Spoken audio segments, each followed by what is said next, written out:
Tonight, please help me in welcoming Alexis Madrigal to talk about his new book, The Pacific Circuit, a globalized account of the battle for the soul of an American city. The Pacific Circuit holds a magnifying glass to the scars etched by generations of systemic segregation and the ceaseless march of technological advancement.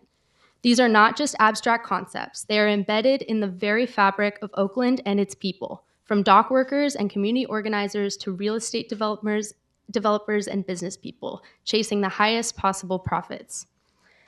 Tonight, Alexis Madrigal is a journalist who lives in Oakland, California. He is a staff writer at The Atlantic and a co-founder of the COVID Tracking Project. Previously, he was the editor-in-chief of Fusion and a staff writer at Wired. He has been a visiting scholar at UC Berkeley's Information School and its Center for the Study of Technology, Science, and Medicine, as well as an affiliate with Harvard's Berkman Klein Center for Internet and Society. He's the author of Powering the Dream, The History and Promise of Green Technology. Madrigal will be in conversation tonight with Adam Harris, a senior fellow with the Education Policy Program at New America and the author of The State Must Provide, Why America's Colleges Have Always Been Unequal and How to Set Them Right. Before joining New America, he covered higher education and national politics for 6 years on staff at The Atlantic, where he is now a contributing writer. So please help me in welcoming to Politics and Prose, Alexis Madrigal and Adam Harris.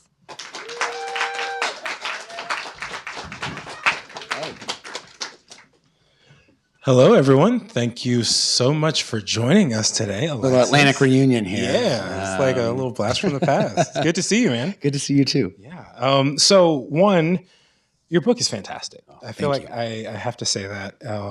I thought it explored these sort of really complex dynamics of basically our industrial society, but like through this really interesting lens of Oakland. And it starts with these couple like big questions, right? What is the relationship between the goods and containers and the places where they land?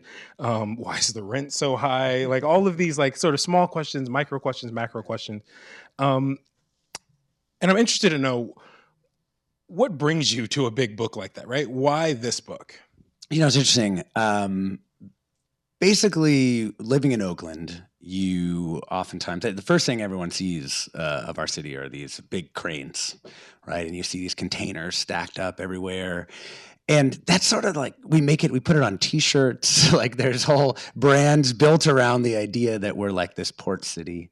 But as you ride the BART, you know, the 10 minutes from San Francisco to the West Oakland BART stop past the port, there's also on the other side of the train, this neighborhood that has tons of empty lots that has, you can kind of see has been some kind of sacrifice zone for all the economic things that are happening kind of on the other side.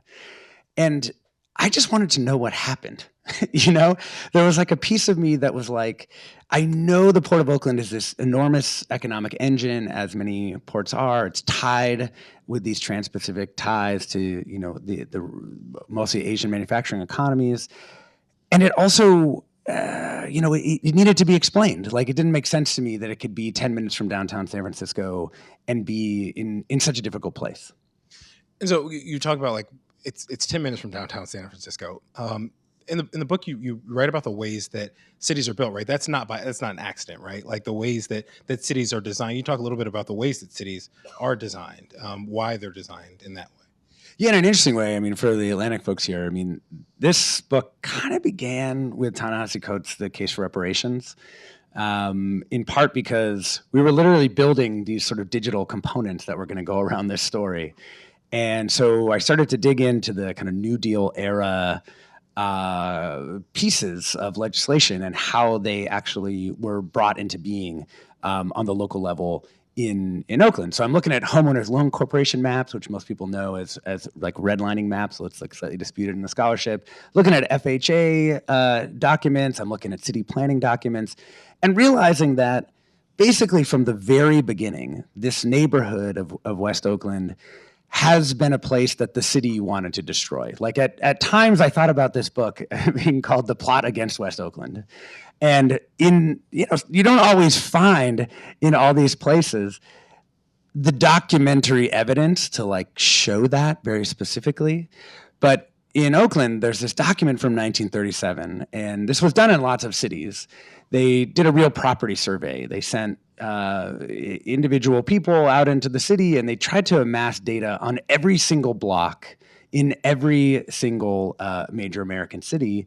And one of the things that they were assessing was how many non-white people lived on these blocks. And at the end of this report, which contains all this data about Oakland, there's like a few suggestions about what to do to improve the city. And this guy, I.F. Shattuck, if you ever go to the Bay Area, Shattuck is a big road. It's right there. I.F. Shattuck suggests two things, primarily. One is, he says, we should build a freeway to segregate the black part of this area, the mixed race part of this area, from the largely white part of this area on the other side, which, of course, the city does eventually. And then they also say, Shattuck also argues, we should use industrial development. We should use heavy industry and pollution in order to crowd people out, to push them out of the neighborhood. And they do that too, although not everyone leaves, because right after this report is written, World War II begins and the Great Migration begins, and this becomes one of the densest and largest black neighborhoods in California. And so you end up with this situation where they both allowed and encouraged industrial development that pollutes and hurts people very directly, and you also have more and more people arriving. And because of the kind of racial cordon that the New Deal made sure was in place in West Coast cities, the only place black people can live is in West Oakland. Yeah. And so by creating that atmosphere, right? Creating those conditions, it also created the conditions to push those people out of those spaces. Yeah, totally. I mean, there's such a fascinating push-pull in a place like West Oakland, where the ability essentially to create a neighborhood that's disempowered and that doesn't have access to the full resources of the city allows the city to imagine that eventually it'll just be gone completely. And in the 50s, as people are thinking about this concept of blight and what's happening to American cities in the post-war period, the city essentially says, our future is in Asia, right? Because they're looking at the global economy, and they're seeing that Asian manufacturing economies will eventually send more and more goods through the Port of Oakland. The way they called it the potentialities of the Port of Oakland were essentially out of this world, because it would be the place that future trade with Asia would go, as long as the U.S. could do such a thing, as long as it could develop export-oriented economies, fight off what they saw, fight the Cold War, basically, and make sure that Japan and Korea and Malaysia and all these places were tied like ever closer to the United States through these bonds of kind of trade and diplomacy. And the Port of Oakland just starts getting ready for a long time. Yeah. You know, one of the things that I always think about, you know, I'm in the process again of researching. I'm so sorry. Writing a book. Yeah, it's exhausting, excruciating even. But one of the things that kind of keeps you going are less like the aha moments than like just the wow moments, right? You're randomly sifting through a bunch of papers, and all of a sudden you're like, oh my God. Like, so what were, you mentioned the document from the 30s, right? What were some of the wow moments for you in the process of writing? I mean, there's a document I found, I mean, all the way back at the beginning of this process. And, you know, so homeowners loan corporation maps, you're probably imagining them because you're imagining redlining map. Well, the city gets broken up into all these districts, right? And each district, thanks to some scholars who've gone and digitized these things, you can actually like go to that district and you can look at it, and you can see why it was that a district was labeled, you know, red and on the down slide and, you know, not really ripe for investment by federal authorities, or why it's considered to be a great neighborhood. And right near where I live, which is in North Oakland, a few miles from West Oakland, there's sort of a red patch surrounded by yellow. And I was kind of like, well, what's that doing there? Like, what was the sort of logic of this? And so I started looking at the document, this sort of explanation, and it says, basically, there are 12 black families living in this region, and that's why. That's why. So I said, well, who are these? There's something about that 12, like the specificity and the smallness of that, like this idea that there were literally 12 individual families, which caused the state to change their investment approach to an area. So I started to say, well, who lived here? And I pull up like the census from the 30s and 40s and start like looking through the families. And the family that sort of immediately grabbed my attention was the family of the guy named Archie Williams. So his mother opens the first orphanage for Black children in California.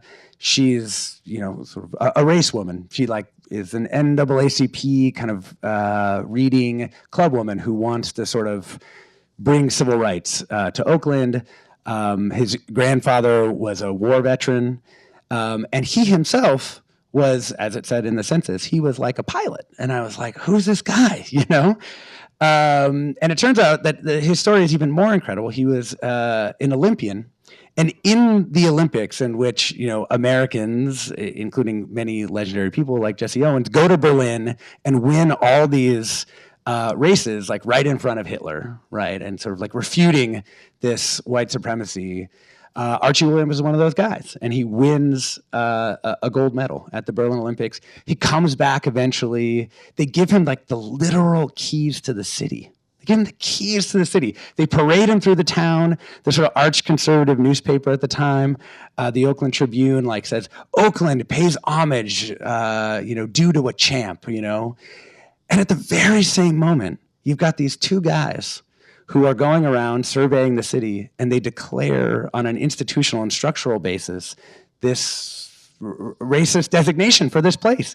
And they even say in the document that if you didn't know there were Black people living here, you couldn't tell because the houses are better kept up as anyone else's.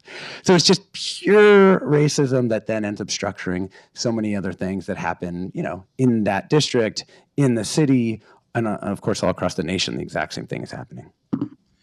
So that number 12, it also, when I was reading it, it stuck out to me. In part because, right, we read statistics, you read 12 people, you read like hundreds of thousands of families were X, or, 3,000 people were Y. And the numbers can kind of get blurry. Yeah. And the individual stories are what people end up holding on to. It's like what actually explains the disparities or inequalities, right? All of that, it happens to real people. And you found a person who carries us through this entire book. And it's in a really magical way, like the way that she shows up in all of these different ways. So can you just tell us a little bit about Miss Margaret? Yeah. So Miss Margaret Gordon is an environmental justice leader in West Oakland. Her story parallels a lot of Black people's story in the Bay Area in the sense that, her family is from kind of the western part of the South. She was born in Richmond, which was sort of the greatest producer of ships for the Pacific Theater, right? This is sort of where Kaiser was born. The Kaiser shipyards are right there. And Ms. Margaret is someone that I met even before I started working on the book. I went to an event, not unlike this, but it was a community meeting in West Oakland. And there was a kind of hippie architect who was up trying to describe some thing that she was working on with him. And she was sitting in the front row here. And she got up out of the audience and was like, all right, I'm going to tell you what's going on here for real. And started to describe what was going on. So I always remember, I was like, wow, that was quite, and it worked. It's like settled the crowd. Everyone was like, oh, all right, Miss Margaret's got it. We can go back to the hippie architect guy. He can continue talking about what he was talking about. And so then I got in contact with her in the very early stages of working on this project. And within I don't know, 2 or 3 months, we'd be at different events, going to community stuff. And she'd start telling people, she'd go, he's writing a book about me. And I was like, well, actually, I wouldn't say it's like a book about you specifically. There's a lot of ins, a lot of outs, a lot of things to keep in the old head, But of course, over time, that is really what happened. This book almost had the title of Miss Margaret Knows Everybody, because you go in different spaces, whether it's in environmental justice world where lots of people know her, all the way up to Lisa Jackson, who was in the White House and also was, is Apple's current head of sort of environmental stuff. Lisa Jackson knows Miss Margaret, but also if you just go talk to people in West Oakland, they also know Miss Margaret. And so she was this incredible character that sort of allowed with heart and sweep to kind of tell this story. And her life even parallels very closely the kind of life of West Oakland, just a happenstance that kind of the low point for her when she's really struggling with her families in 1989. That's also when this big earthquake hits Oakland, which of course has all these terrible impacts, but also knocks down the freeway. That Shattuck, just for a callback, that Shattuck had recommended building and that did in fact get built during the era of freeway building, it goes down and provides all these new possibilities for West Oakland. So at the beginning of the book, you write about, right, when people tell the history of Oakland, it's often like very black and white. But what you do here that I thought was really smart, right, is think through the ways that Oakland is multi-ethnic and the need for that, like that community history, right? Thinking through those multiple community histories and how they interconnect. Can you talk a little bit about why you chose to do it that way and what you think we lose when it's not done that way? Yeah, I mean, it's fairly easy to tell Oakland as a black and white story because there was, in arch conservative, very powerful white Republican class of folks in Oakland who controlled most of the major institutions, and there was a large influx of black people who, include many people like Huey Newton and others who were, quite famous in other regards. But one of the things that I always found really interesting about the Black Panthers and the sort of Bay Area in general kind of politics is like it's not nearly as sort of like nationalist as many other groups. And so the approach really came from thinking about the Third World Liberation Front and, this group that strikes at SF State. It ends up creating ethnic studies and all these other interesting things. But it's also really, that strike really gets going because of the Black Panthers. And as other groups kind of sign on, people start to think about, what is it to be Chicano, or just sort of what I would count myself as, or what is it to be Asian American, something that is created during that time as sort of like a political label, very, very like Chicano, actually. It just made sense to me to try and tell this story in a way that was a little more expansive, that understood. I mean, Nicole Hannah-Jones, one time I was interviewing her and we were talking about some of these, how to think about black-white relations in the context of a multiracial democracy. And she was sort of like, well, there's been this hierarchy that's been created by white supremacy and other ethnicities get slotted somewhere on this spectrum. And so that helped me think about like, okay, we're gonna think about these people in relation to each other.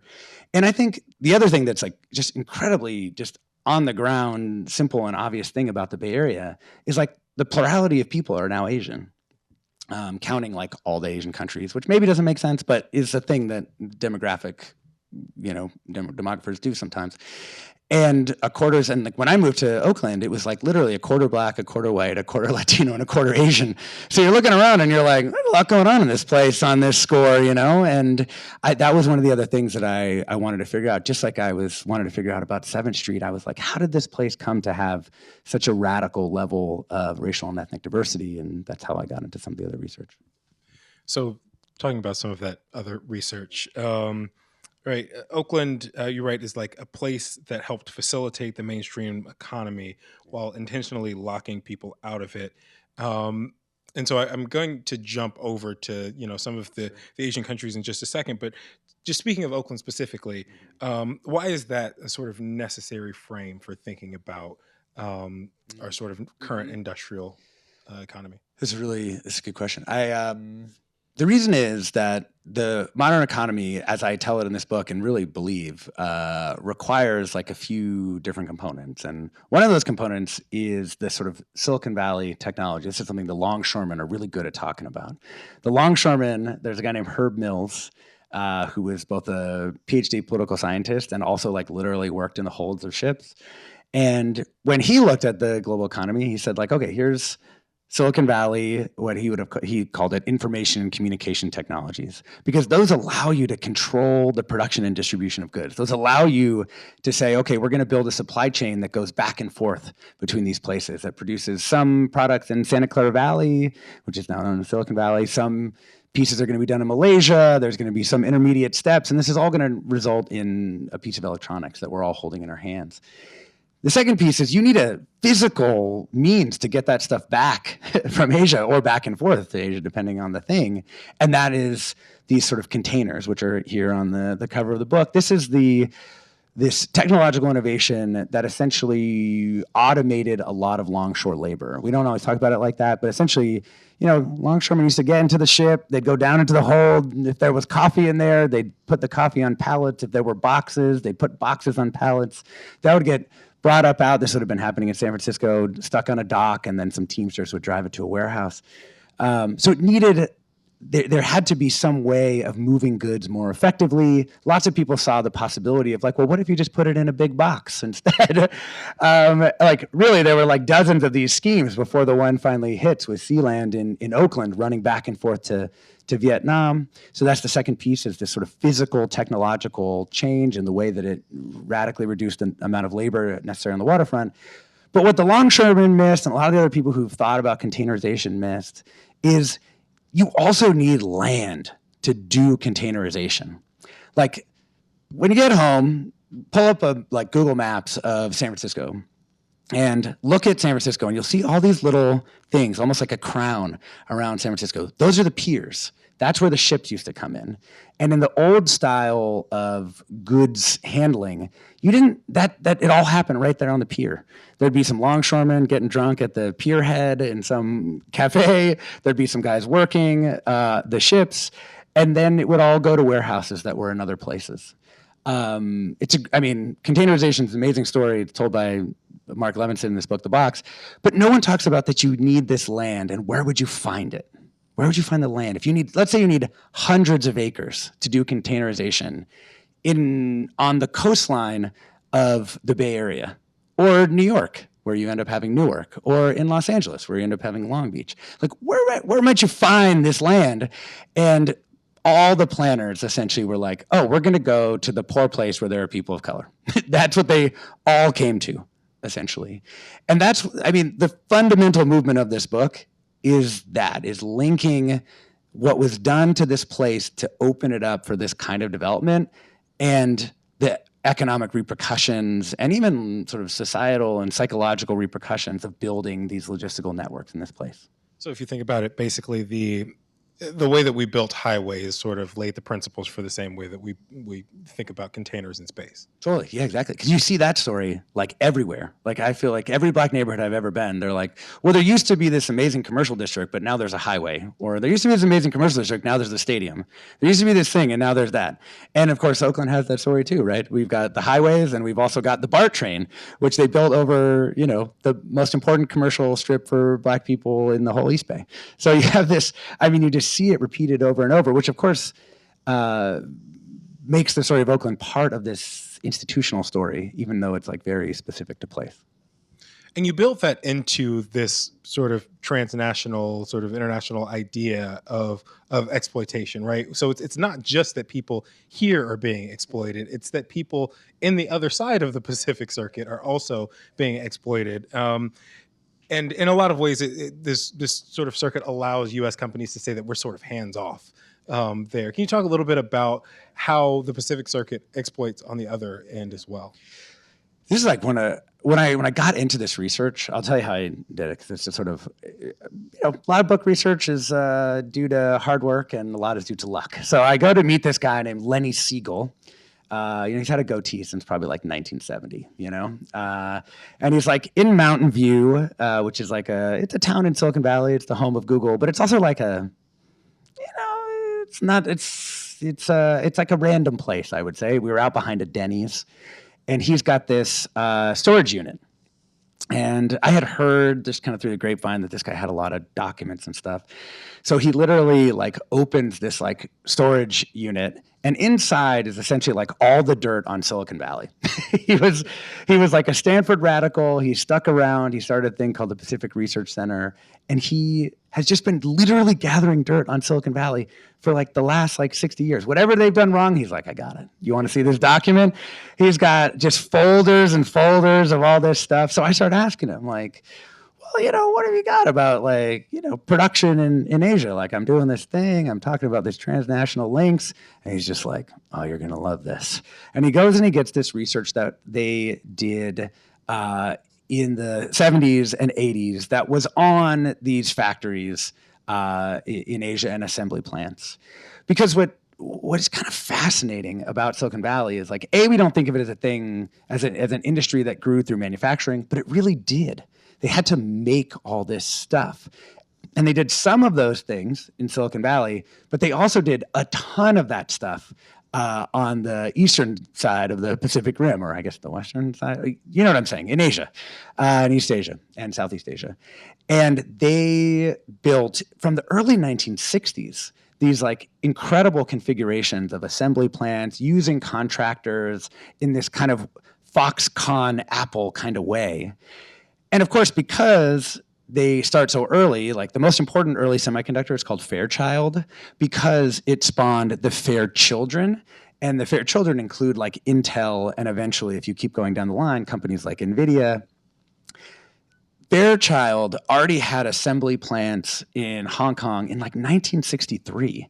So their Silicon Valley isn't an industry like Detroit that made stuff here and sent it overseas. Instead, they started putting everything overseas, right? This was all part of kind of the official foreign policy of the United States.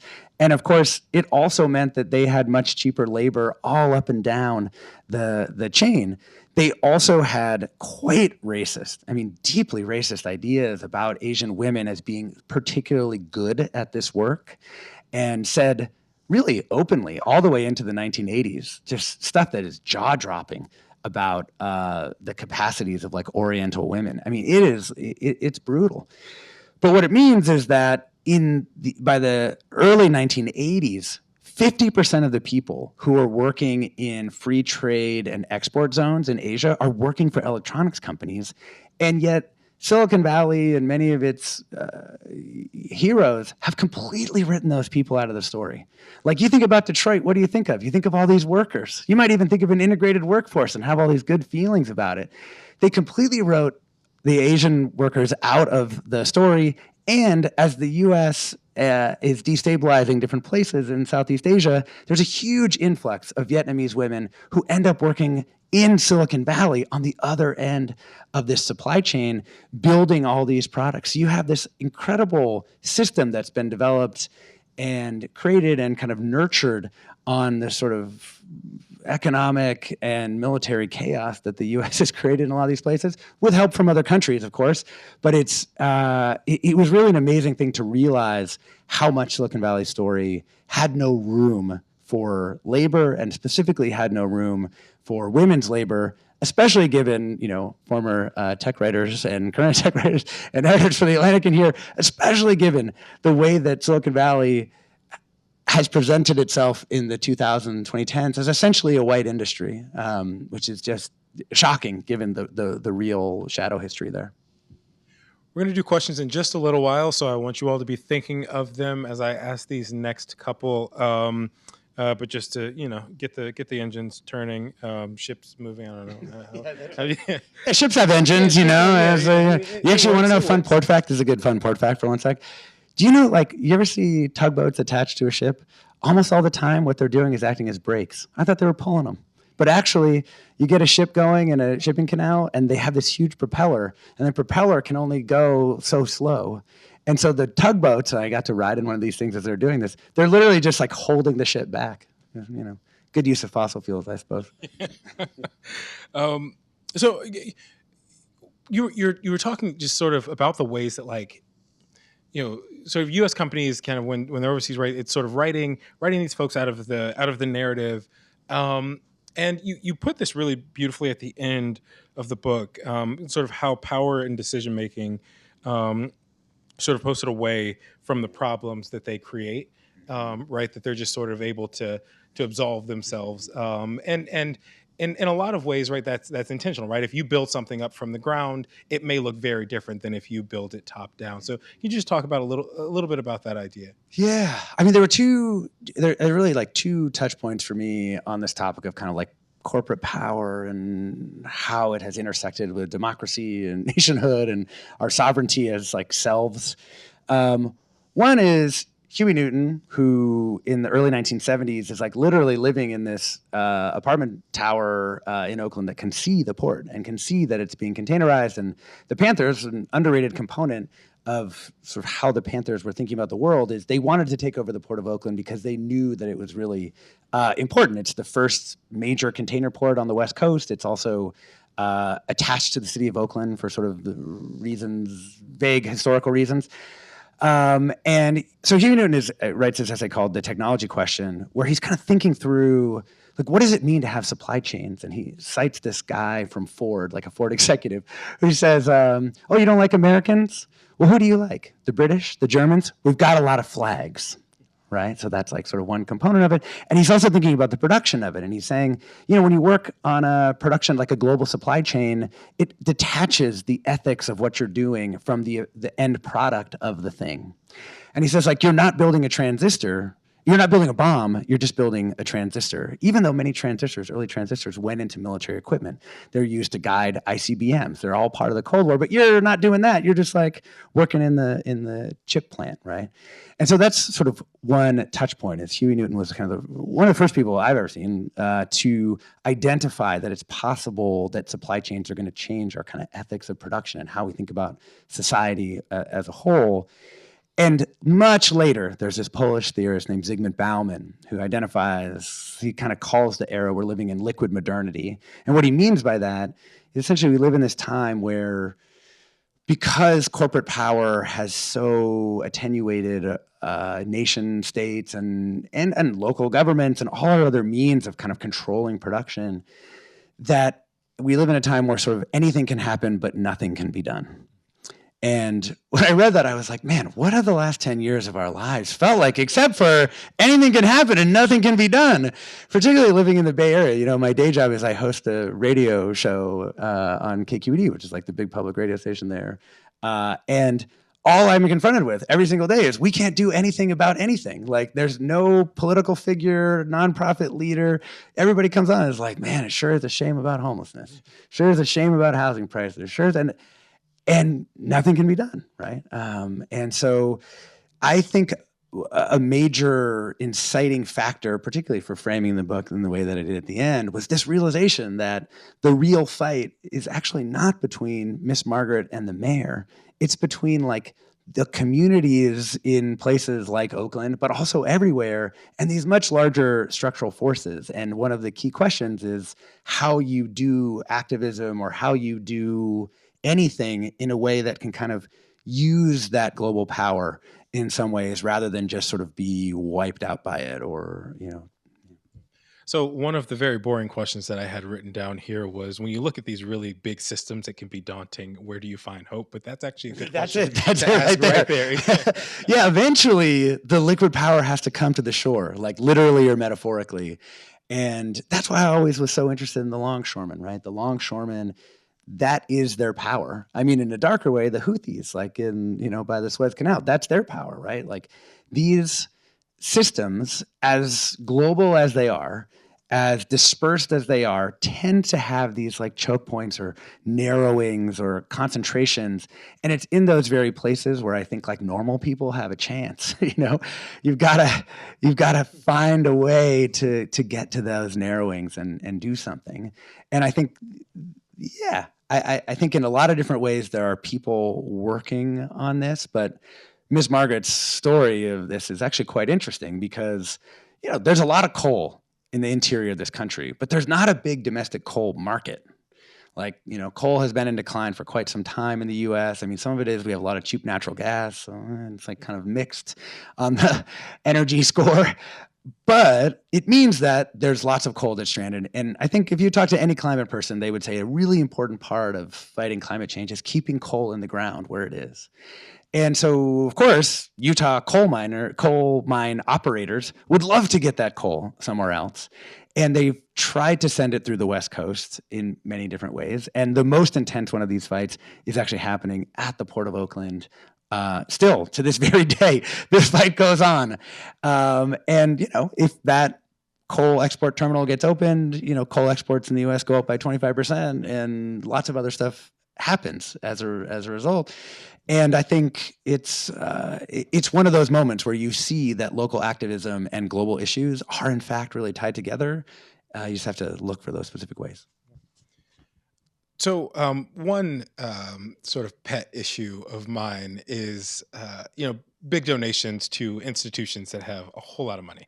And you wrote about the sort of $1.6 million in grant that Hewlett gave to West Oakland initiatives, as compared to the sort of $400 million grant that they gave to Stanford, and said, no strings attached to that one really, but there were so many strings attached to the 1.6 in West Oakland that they stopped giving money. So can you just talk about like the paternalism for thee and not for me sort of idea?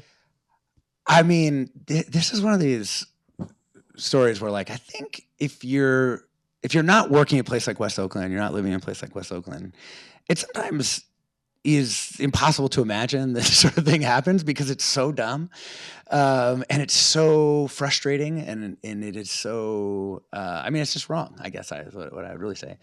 What happens is there's all these issues in West Oakland caused by the port, caused by the trucks that have to take those containers to warehouses so they can eventually get to Target. And there's activists working on the ground there trying to make stuff happen. And they are, and there's also many of the other problems that have plagued our country. There's intense poverty, intense inequality. There's violence. There's all these things that are happening. So Hewlett Foundation says we're gonna fix these places. We're gonna go in with the neighborhood improvement initiative, as it was called. We're gonna plow this money in, and we're gonna like concentrate our funds such that we'll make a bigger impact than we otherwise would. And also, we really, really want the community to be involved. We really want the community to be involved. It's not like these other things that have happened where like people have come in and said like, we're gonna do all this stuff for you, and then they've left. And of course, they do the exact same thing.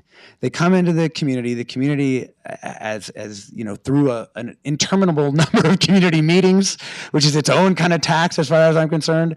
They have some disagreements. They have some disagreements on who's going to run the thing, who's going to be on the board, all this kind of stuff.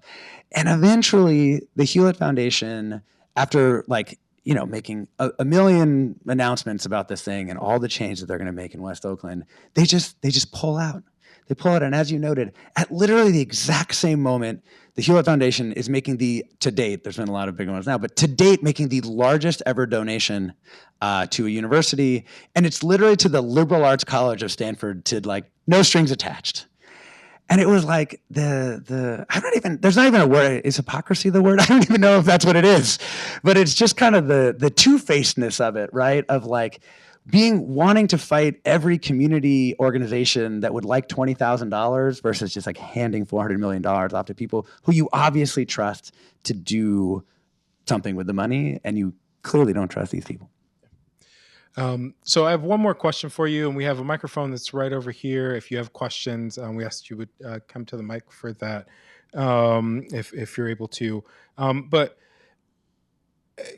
these books take a lot of time. All right. And so you've been working on this for some time. And I was thinking about that time aspect, because these systems have developed over so much time, and some revelations only hit you in the book writing process after like sitting and reflecting on it. Like you can step away from a book for a month and be like, oh wait, that's what I meant. So you were able to see the landscape change in the 8-9 years that you were working on this. How did your perception of the sort of original ideas change over that time? I think, well, it also, what was in that, right? I mean, I started this book in the first Trump administration, ended it in the second. The pandemic, that happened, I think, right? I sort of remember that. The biggest thing that changed was, in the course of writing this book, Oakland went, like, literally Bobby Seale, the other co-founder of the Black Panthers, his neighborhood becomes the hottest real estate market in the entire country in the late 2010s, right? Bushrod, where his parents lived. His house sells for like, whatever, 20 times what it had sold for 10 years before. And then the pandemic hits, and West Coast cities experience, I mean, lots of places experience bad things, but West Coast cities in particular, and particularly the Bay, experience some just really gnarly impacts of it. You have this, just the commercial life of the city essentially stops.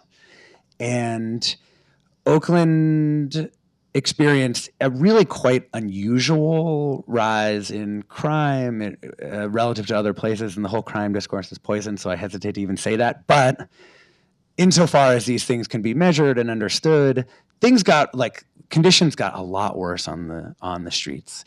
Even in the sort of having turned over and displaced like half the city's population over the previous 20 years, and increase the median income, whatever percent, increase the median home value, whatever percent. So the number one thing I came to at the end of the book in terms of thinking about Oakland was that you can't gentrify your way out of a lot of a city's problems.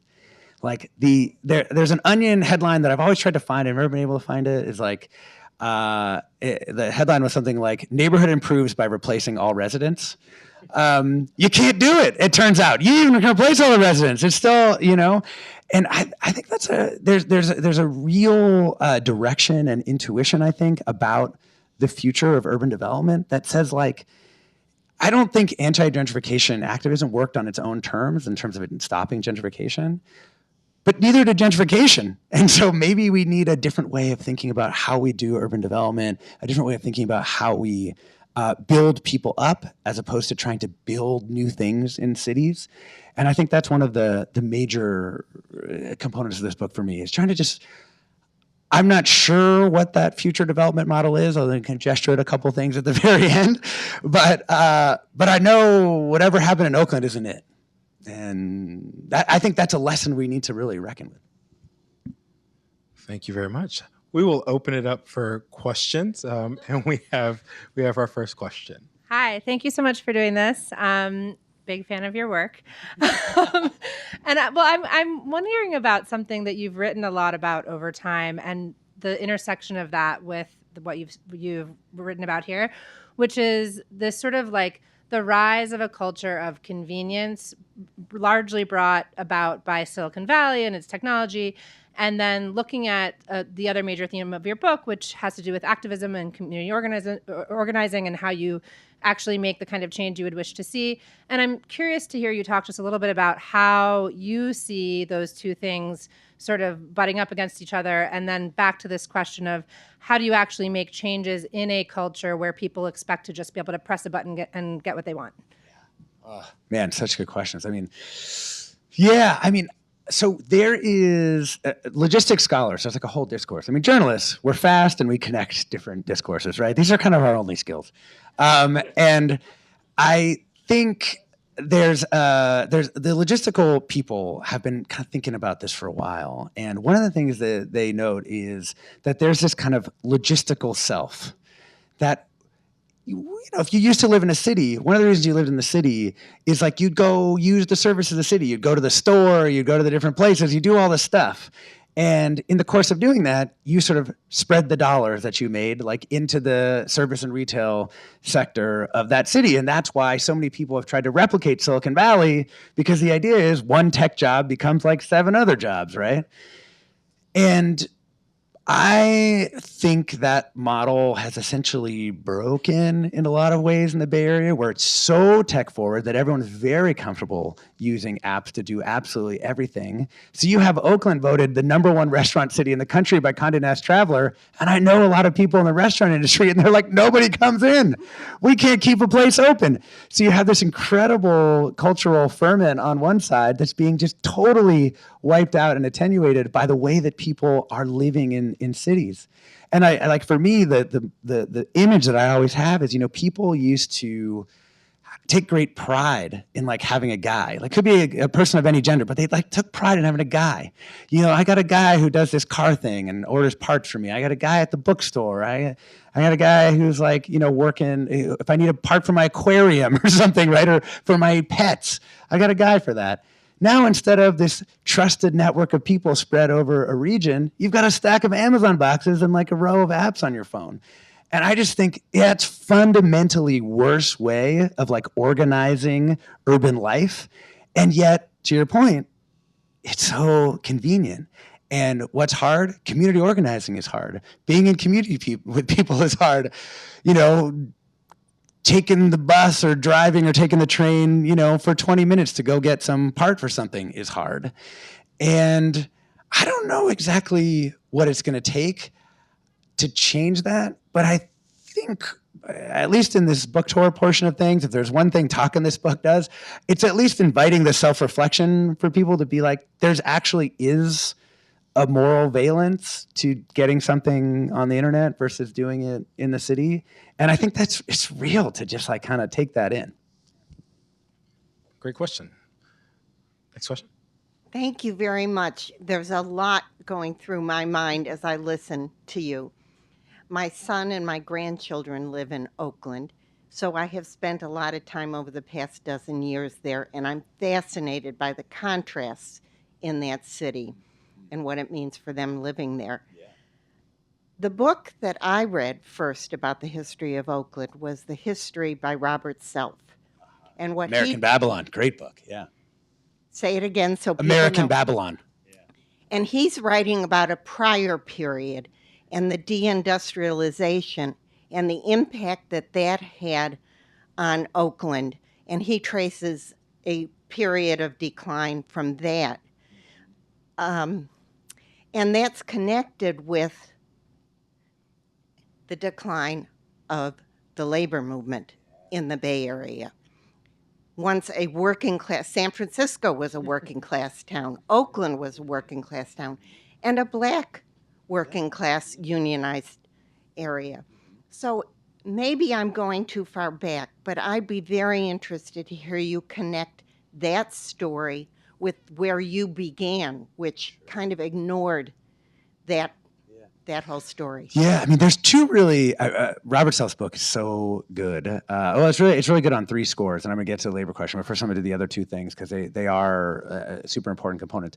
One is he's really great at showing how urban renewal really contributed to this housing crisis. Because in urban renewal, you know, no one's exactly sure, and I'm not sure why this is such a hard calculation to make. But you know, up to 9,000 housing units were bulldozed in West Oakland in the kind of urban renewal era, which generated all just, you know, there's a guy, a real estate appraiser named Anthony Downs from that same period, like the early 70s, who just talks about like there are dozens of uncompensated costs placed on communities from having so much bulldozing done. So that's one. Two, he also, Prop 13 is a thing that we have in California, which essentially prevents property taxes from rising past a certain base. And one can imagine certain good things, but one thing he notes about Prop 13 is that it shifted the tax burden from corporations largely to individuals who are now paying more and more taxes relative to businesses. And in terms of the sort of labor relations and components of this in Oakland, kind of two things happen as far as I see it. One is containerization wiped out a huge part of the longshore workforce. And that was just the first step, right? That had a huge impact. But there used to be warehouses like right in Oakland or even right in San Francisco. Soma, if you've ever been to San Francisco, that's a former warehouse district. And the reason they're not warehouses anymore is those warehouses are way far away. They're in other places now, places like Tracy, which is no one's ever heard of because it's like very far away from the Bay Area. But now you can put those warehouses wherever you want and the work's going to get done there.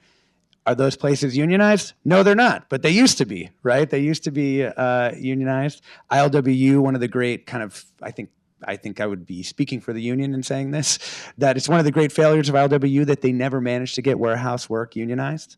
And so now there's some Teamsters, there's some other stuff, but a lot of that warehouse work is done outside of that framework. And I don't think the labor has ever fully recovered, which is too bad because ILWU, which is the sort of West Coast longshore union, was one of the earliest integrated unions when they had this big, famous in San Francisco strike in 1934.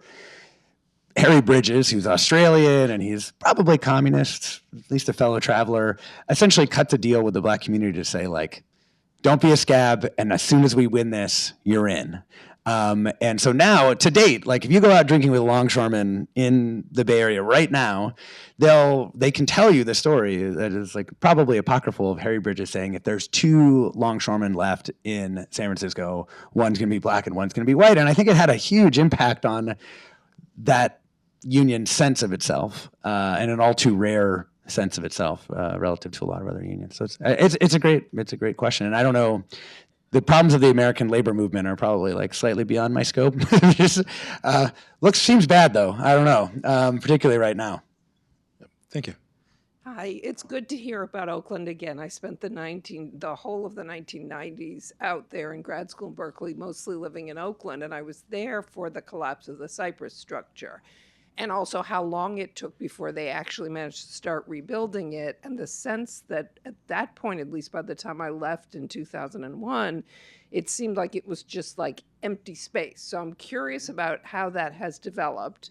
I would love to move back there. I cannot afford to do it. But one of the things, I know. One of the things about my experience living in the East Bay and San Francisco is that so much of the geography of that place is about different neighborhoods and sort of discrete spaces separated by things you have to take transportation of some sort over. So what I'm wondering about is if you could talk a little bit more about some of the transportation infrastructure beyond the freeways and what effect that has had on just the way all of these issues about unaffordability, about conflicts between different areas, about just how wealthy the hills are and how inaccessible they are, and so on and so forth. Oh man, such an interesting question. Yeah, it did eventually, something got rebuilt in the place of the Cypress structure. The Cypress structure went around, it got moved around the neighborhood, which essentially reconnected the west part of West Oakland with It was like a the flat rest of thing Oakland. in an empty Yes, space. there was an empty space, which now is called Mandela Parkway. Right. And does have a new thing. I mean, one of the interesting things about that process, and it actually has made me really wonder about like participatory democracy and the ways that cities structure these processes, is like it took like 20 years, as you're indicating, to just like get something there that took the was LA quake useful. in 1994 before they actually started to do anything Yes. about it. I mean, it took so long, and worse in my mind, they invited the community into a process to figure out what to do there. And then, like many other processes in the community, it turned out that when the community said, well, we'd like a sort of like Black African-centric business district like put into this place, they were like, how about a jogging path? And that's what happened. That's what they put in. It's a jogging path, basically. I mean, it's a big, wide street, and it's got native plants. I mean, I love plants. It's nice, but it wasn't actually what the community initially organized around. And basically, it took so long that whole like generations of people were like dying in the course of this thing, just of old age, people who got started late. And I just think it goes back to that Hewlett question too. It goes back to all of these processes where you have some institution come in and say like, what would the Black community like in this area? And then go, well, but actually no, I mean, Berkeley geographer Brandy Summers behind you, has traced some of these things as well. I mean, it's one of these things that is it just repeats over and over and over. And I think it leads to a real erosion of trust in democratic process in West Oakland and in my soul, honestly. Like you just figure, how are you going to make this work? There's like no mobility. You can't.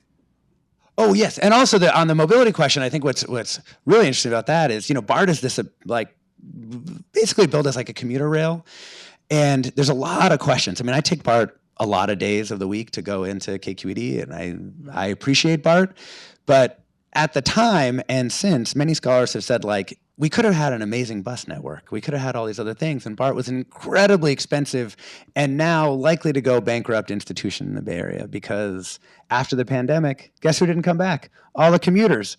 So now it's kind of hard to tell what's going to happen with any of those like kind of light rail services in the Bay Area. Caltrain, which runs down to Silicon Valley, 40% ridership from the pandemic. BART, 45% ridership. and it's kind of unclear what's going to happen there. We can take one last question. Oh, I'm last. Oh, goodness. Congratulations, Alexis. Thanks, Brandy. I have a question about geography, but specifically thinking about the flatlands. And so recognizing we know that there's this difference between the flats, the foothills, and then the hills in terms of, not only demographics, certainly around class. So I know Miss Margaret, especially being in West Oakland, but how East Oakland has this very large Black population that happened once Black people could actually move to East Oakland. And so I'm curious how those movements really play into, or at least thinking about the flatland geography plays into the story.